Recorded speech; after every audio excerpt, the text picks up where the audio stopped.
Não. Uma boa tarde a todos e que o Mestre Jesus se faça presente em nossos corações.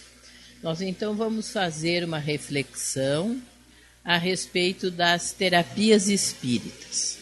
Nós temos conhecimento de que todo dia vêm até as casas espíritas pessoas com seus problemas, trazendo as suas desarmonias íntimas.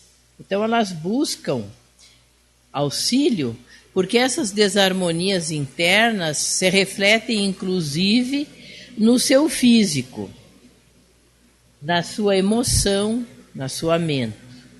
Então, muitas vezes essas pessoas estão sofrendo de angústia, de ansiedade, passando por dificuldades maiores e não conseguindo vencer, mas também muitas vezes, além disso, e mesmo por isso, oportunizam a aproximação de irmãos ainda inferiores, mais inferiores que nós, que vêm perturbar.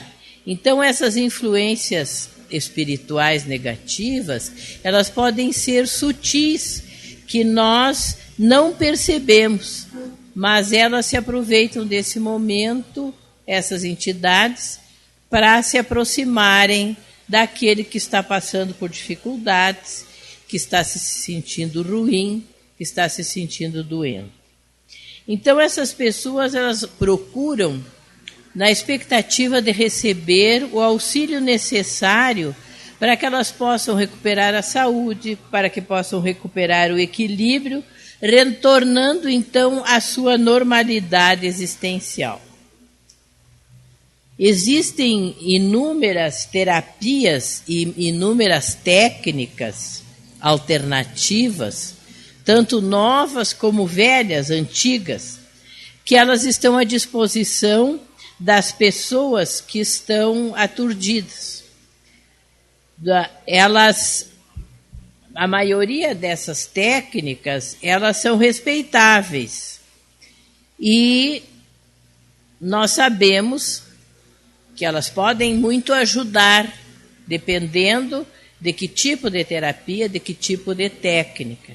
Mas a terapêutica espírita é, sem dúvida, aquela que ajusta aos procedimentos inferidos do Evangelho de Jesus e da doutrina espírita. Então, é na casa espírita, através da doutrina espírita, que nós vamos conseguir um tratamento baseado no aquilo que Jesus nos deixou no seu Evangelho, nas suas lições de vida. Então, na terapêutica espírita são utilizados procedimentos que nós consideramos procedimentos externos e procedimentos internos.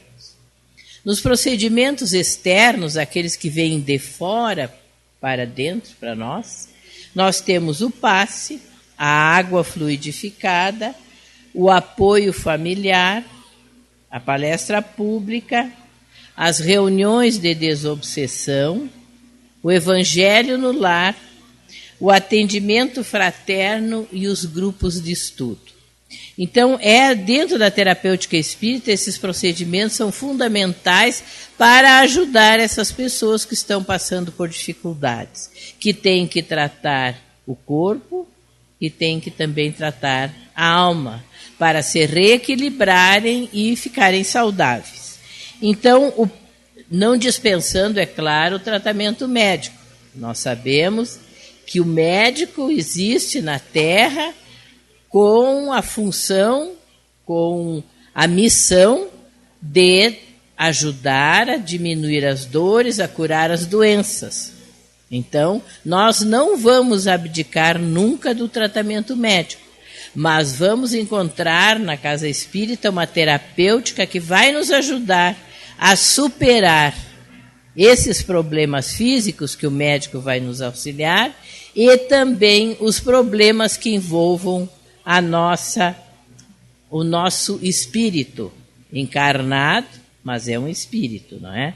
Então o passe nós sabemos que o passe é uma transmissão de energia. E ele é um recurso terapêutico que é recomendado para as pessoas que estão com algum problema físico ou espiritual. Então, essa transmissão de energia, ela pode ser feita com a presença do passista, que então ele vai ser um instrumento da espiritualidade para que os fluidos, para que as energias positivas da espiritualidade cheguem até ele. E, inclusive, o passista vai também oferecer as suas energias positivas para auxiliar a pessoa que ali veio buscar recurso. E temos também o passe espiritual, que é aquele recebido diretamente dos espíritos. Então, esse não tem a intervenção de um encarnado lá para que essa energia chegue até nós. Então, ela vem direto da espiritualidade e nos oferece aquilo que nós necessitamos para nos melhorarmos, para nos fortalecermos. Então, o passe espiritual é fundamental. E nesse passe, se há uma necessidade de recolher alguma coisa, de coisa boa de alguém para ajudar outro alguém, a própria espiritualidade faz isso. Então, quando nós estamos aqui, no momento dessa sessão pública, nós já devemos nos colocar à disposição da espiritualidade, que nós podemos ter alguma coisa positiva que pode ajudar o nosso irmão de caminho que está ali em busca de determinados recursos. Nós temos energias que podem ajudar os outros. Então é importante que a gente se coloque à disposição para que a espiritualidade possa usar as coisas boas que nós temos em favor do outro que está necessitado. Temos também, então, a água fluidificada. Nós sabemos que a água ela é o elemento mais importante que consegue absorver as energias que a espiritualidade oferece. Então, ela é fundamental no tratamento das pessoas, porque a espiritualidade aplica propriedades terapêuticas na água, que são salutares. Então, nós, através da água que bebemos, água fluidificada, vamos receber as energias que o plano espiritual ali colocou, que é para o nosso tratamento. O apoio familiar. A Casa Espírita também orienta a família, porque nós sabemos que o papel da família no auxílio à pessoa que está sendo obsediada e até mesmo aquela que está fisicamente doente é muito importante, é fundamental. Então a pessoa tem que saber da importância da participação dela no tratamento, porque se a pessoa da família está com problema de obsessão, não é problema só dela, é problema de toda a família, porque a obsessão não é só problema do doente, porque ela envolve todos os familiares. E por que isso? Porque os familiares também têm vínculos, não só com aquele que está sofrendo a obsessão, mas também com o obsessor que vem atacá-lo. E muitas vezes, não é? Até o obsessor procura alguém, mas na realidade ele está querendo se vingar de outra pessoa da família, que vai sofrer muito mais vendo o seu ente querido passando por aquela situação. Então, os vínculos que se entrelaçam entre tanto a pessoa doente quanto aquele espírito inferior que a atormenta é muito grande. Então, a família tem que saber que ela precisa estar disposta a fazer a oração, a ter paciência com a criatura que está doente, a fazer preces pelo desencarnado que se aproxima dessa criatura e, inclusive, procurar ter um comportamento mais mais adequado, mais gentil, mais suave, sem agressividade, para que possa criar uma atmosfera equilibrada dentro de casa, fazendo com que essa criatura infeliz que vem felicitar o outro receba essa harmonia que ali existe e vá também se modificando, se melhorando. Porque o compromisso não é só com aquele que está aqui encarnado. Muitas vezes aquele que está aqui encarnado é que é o responsável, é que é o culpado do que aconteceu. E não o desencarnado, que só é ignorante, que não sabe que tem que perdoar, que não deve vingar-se. Aos nossos olhos, aquele que está obsediado é o coitado, né? Mas muitas vezes o mais prejudicado é o obsessor. Foi o que foi injuriado, foi injustiçado, mas não teve a compreensão de perdoar e de não vir atrás de vingança. Então ele é vítima da sua ignorância, não é? Então nós temos que nos dedicar na prece, na caridade, na ação no bem, pensando sempre em favor daquele que vem atormentar alguém da nossa família. A palestra pública. Nós sabemos que na palestra pública estão presentes não só os encarnados, mas também os desencarnados que são trazidos para cá para serem orientados, para compreenderem, para serem ajudados. Então, é uma oportunidade não só da gente divulgar, de comunicar o Espiritismo, mas também é um valioso instrumento usado pela espiritualidade na terapêutica obsessiva. A espiritualidade traz aqueles que necessitam ouvir o que vai ser tratado para que eles também se melhorem.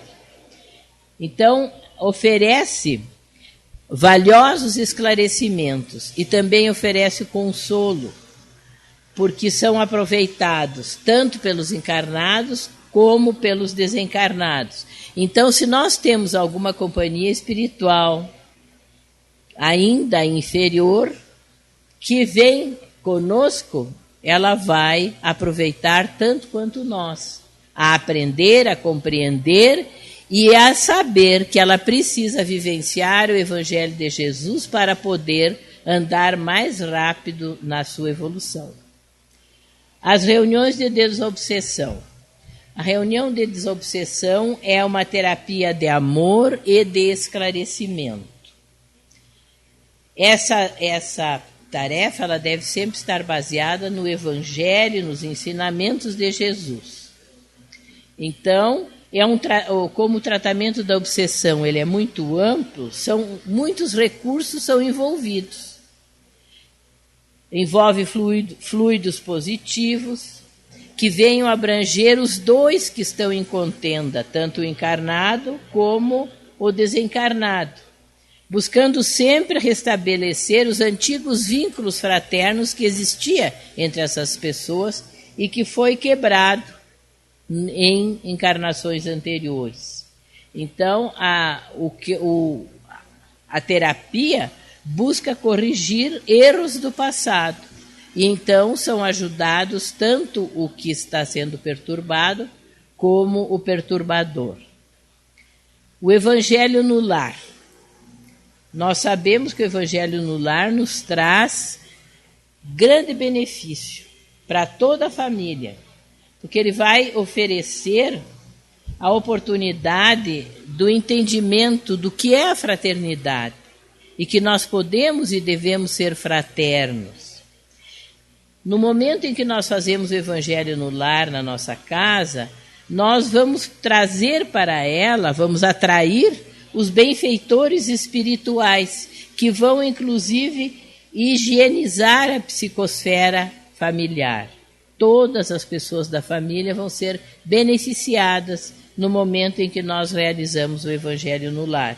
Inclusive, vai auxiliar muito a pessoa que está se desequilibrando ou que já está com um problema maior. Sueli Schubert que é uma escritora espírita, ela nos ensina que a oração em conjunto no recesso do lar amplia os horizontes mentais e eleva as almas na direção do bem. Então, no Evangelho no Lar é a oportunidade de nós fazermos juntos a oração, nos ligarmos ao Ser Superior e aproveitarmos, então, para nos esclarecer e para nos melhorarmos. O atendimento fraterno, que é outra forma de terapia, é aquele momento em que é ouvido e orientada aquela pessoa que busca o atendimento. A calma, a compreensão, elas são indispensáveis para aquela pessoa que se dispõe a auxiliar. E através dessa tarefa, ela deve demonstrar muito amor e conhecimento da doutrina espírita para poder auxiliar. Não basta nós termos boa vontade. Nós temos que conhecer a doutrina e saber qual a recomendação que nós temos que fazer àquela pessoa que está passando naquele momento por aquela situação. Nós não podemos, num atendimento fraterno, achar que tudo é assim, é normal, e não termos uma orientação para dar a essa criatura. Então, o atendimento fraterno é de grande responsabilidade, porque a partir dali a pessoa vai começar a se esclarecer e vai aceitar aquilo que o Espiritismo lhe oferece. O grupo de estudo. Nós sabemos que o conhecimento é fundamental. Se nós tivermos o conhecimento da doutrina, nós vamos poder vivenciá-la com acerto. Não é... nós achamos que é assim, pensamos que deva ser assim. Não, nós vamos estudar, compreender e vivenciar aquela forma que a doutrina nos esclarece. Como, por exemplo, o perdão das ofensas, que, apesar de todas as religiões pregarem o perdão, é preciso que a pessoa compreenda o valor do perdão e saiba como agir para conseguir chegar a perdoar. Então, o conhecimento é muito importante para que nós possamos vivenciar aquilo que Jesus nos deixou como orientação. Os recursos internos, aqueles que saem de dentro de nós, é a prece, o pensamento e a vontade, a busca do conhecimento, a reforma íntima, a prática do bem e o autoconhecimento. Nós sabemos que a prece é um ato de ligação entre a criatura e o seu Criador. E é também uma forma de nós higienizarmos a nossa casa mental, fazermos uma limpeza para termos em nossa mente apenas o bem, a caridade, o perdão. Então, a oração vai nos ajudar a fazer essa higienização. E através dela, da prece, é que nós vamos conseguir o concurso dos bons espíritos, daqueles que vêm sustentar as nossas obras, as nossas resoluções e nos inspirar bons pensamentos. Então, para nós fazermos amigos na espiritualidade maior, é a prece que vai nos oportunizar isso. Então, através da oração, a criatura vai buscar força moral para vencer as dificuldades e voltar para o caminho reto quando dele se afastou. Então, se a pessoa está adoentada, está se sentindo ruim, na prece ela vai encontrar uma força muito grande para poder vencer. É um recurso muito grande, com resultados muito bons, principalmente vai desenvolver na pessoa a confiança, a coragem, a paciência que nós precisamos para enfrentar qualquer situação, problema que tenha na nossa vida. Então, o poder da prece, ele está no nosso pensamento, não está nas palavras que nós usamos, nem no lugar, nem no momento em que nós estamos fazendo a prece. O principal requisito é a fé. E que possamos, através do nosso pensamento, nos unir a Deus para que Ele nos auxilie, para que Ele nos ajude a melhorar. É importante nós lembrarmos que tanto a prece como o passe não vai mudar as coisas para nós, necessariamente. Nós não vamos pedir na prece que se resolva tal situação, não vamos pedir no passe que recebamos tais energias para resolver tal situação. Nós temos que ter presente que eles vão mudar-nos a nós mesmos em relação às coisas. E no momento em que nós mudamos em relação às coisas, é porque nós adquirimos força, adquirimos compreensão e somos capazes de vencer as dificuldades que se apresentam em nossa vida. O pensamento e a vontade. Jesus disse: orai e vigiai. Ele nos deixou bem claro a necessidade da prece, mas também o imperativo da vigilância dos nossos pensamentos. Nós sabemos que através do nosso pensamento, nós estabelecemos sintonia tanto com as mentes encarnadas como com as mentes desencarnadas que vibram no universo. E então é pela qualidade dos nossos pensamentos que nós vamos nos ligar aos bons espíritos, aos espíritos benfazejos, que são missionários do amor, ou vamos nos ligar com espíritos inferiores, que são os instrumentos da sombra. Então, por isso, é importante nós vigiarmos o nosso pensamento. E, por outro lado, a vontade é um atributo do espírito. E é essa vontade que vai ser uma alavanca propulsora de boas ideias, vai ser também uma alavanca positiva para as nossas ações, porque ela representa um elemento muito importante na libertação da injunção obsessiva. Nós precisamos ter vontade para aceitar o tratamento, para buscarmos a nossa melhoria e querermos também ajudar aquele que está nos prejudicando. A busca do conhecimento. Nós sabemos que a doutrina espírita tem dupla finalidade: a de esclarecer e a de consolar as criaturas. Ela vai projetar luz sobre os problemas humanos, inclusive sobre a problemática da obsessão. O doente, quando tem condições, ele pode receber as noções da doutrina espírita. Só que nós temos que lembrar que ele é uma pessoa que está passando por inúmeras dificuldades. Então é necessário paciência, perseverança e amor. E dar essas noções em pequenas doses, para que a pessoa possa amadurecer, compreender e poder colocar em prática.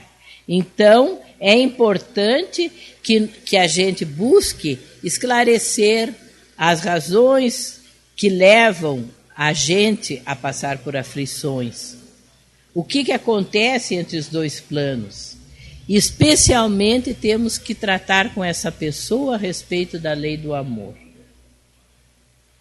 Aí vamos aproveitar a trabalhar a lei do amor com ele e incorporarmos cada vez mais em nós essa necessidade de nós agirmos com amor, nós vivenciarmos o amor. E nós sabemos que o amor existe no momento em que nós fazemos o bem ao próximo, no momento em que nós conseguimos auxiliar o outro, no momento em que conseguimos perdoar. A outra, então, seria a reforma íntima. Essa reforma íntima é a nossa transformação para o bem. Então, é a nossa autoevangelização. E ela é um processo contínuo, que nós vamos realizar durante toda a encarnação. E é um processo de autodesobsessão. No momento em que nós nos reformamos, que nós nos melhoramos, que nós corrigimos determinadas falhas, nós estamos nos afastando dos espíritos inferiores, estamos nos aproximando dos superiores. E então nós estamos fazendo a nossa autocura. Então a reforma íntima é a maior profilaxia e a maior terapia para a obsessão. Porque é através dela que nós vamos aumentar o nosso potencial de luz dentro de nós e diminuirmos então o nosso potencial de sombras. Prática do bem. A caridade, nós sabemos que é o amor em ação. E todos nós podemos fazer a caridade e devemos nos esforçar para fazê-lo. Mesmo que nós ainda saibamos que não somos bons.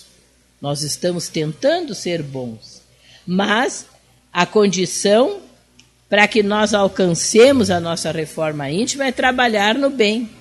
Se ainda temos momentos de maldade, nós temos que continuar trabalhando no bem até conseguirmos ser totalmente bons. Nós devemos, então, buscar no Evangelho a orientação eficiente para a prática do bem, no exercício do amor ao próximo. O autoconhecimento. Nós sabemos que nós só poderemos nos melhorar, realizar a nossa reforma íntima, se nós nos conhecermos. Se nós não nos conhecermos, nós não vamos saber quais são as virtudes que nós já desenvolvemos. Porque nós somos ainda espíritos atrasados, mas nós já desenvolvemos virtudes. Então nós temos que saber quais as que nós já desenvolvemos, quais as que nós podemos trabalhar agora, as negativas que nós temos dentro de nós, que nós podemos transformar em virtudes. Vamos escolher e vamos trabalhar para vencer, para conseguir então transformar os nossos defeitos em virtudes. E sem nós sabermos quais são as nossas condições, como é que nós vamos nos melhorar? Que a pessoa normalmente diz, eu sou muito boa, eu sou uma pessoa boa. Ela acredita que ela é boa, mas na realidade ela ainda não vivencia o bem no seu dia a dia. Então, o autoconhecimento é uma condição para que nós possamos realizar a nossa reforma íntima, e realizando a nossa reforma íntima nós vamos nos melhorar. Então a terapêutica espírita, ela pode ser feita através da orientação doutrinária, estimulando o paciente a buscar a reforma íntima, e que essa reforma íntima seja sincera, pelo estudo da doutrina, pela ação do nosso pensamento e da nossa vontade de nos curarmos num grande esforço pessoal. Então, a doutrina auxilia, mas o esforço é nosso. Ninguém pode fazer por nós a nossa reforma, a nossa melhora. Então, somos nós que temos que fazer.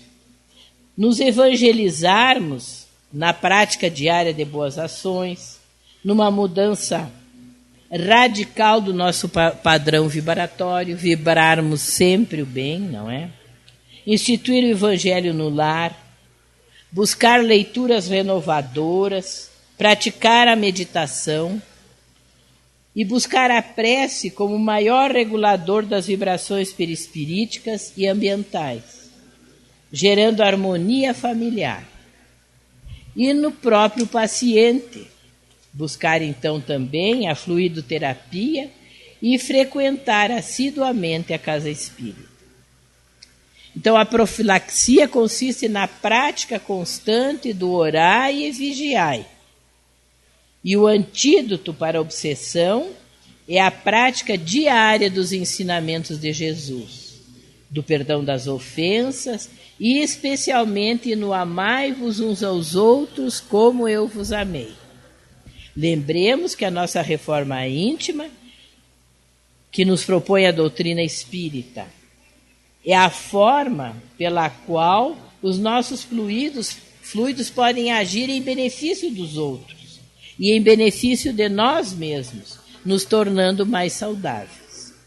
Então, com a nossa reconstrução íntima, nós nos curaremos dos males que nos afligem e vamos levar até os outros fluidos bons, positivos, que vão ajudá-los também.